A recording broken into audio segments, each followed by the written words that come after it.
Now, this is where the instructors play chess. This is where they're shining. They're even outsmarting the examiner because of now they are the kingmakers. They know that the student doesn't have a right to go and speak with the examiner. The examiner has no right to go and speak with the student. The company owner cannot speak with the examiner. The company owner cannot speak with the student. Now they are the kingmakers now. They outsmart the student and also outsmarting the examiner because the money for coloring is given to them. They are the ones who goes and speak with the examiner. 9 out of 10 times the examiner on the first attempt doesn't get a single cent.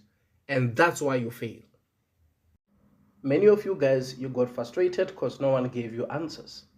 You have seen the instructor approaching the examiner. They spoke, but you don't know what was the conversation. The examiner asked the question to the instructor, how is the test? And the instructor said, it test is bad. The test is bad. Meaning, how is the test?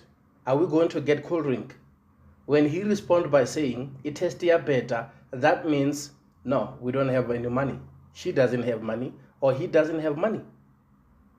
What happened is, the instructor lied to the examiner. The examiner became angry simply because of they're not going to get any money from you. On the other side, the instructor is looking at you smiling, assuring you that everything is perfect. You don't have a right to ask the examiner if they got the money. The examiner has no right to confirm if the instructor is telling the truth. So both of you guys, you are moody. Some of you guys, you saw that when you were doing track inspection. You're like, she was not nice to me. She was harsh. But you don't know why she was not nice to you. The reason is that she didn't get the money. And I'm not declaring war against driving schools. Every industry, for it to evolve, for it to grow, for it to change, someone has to shake it.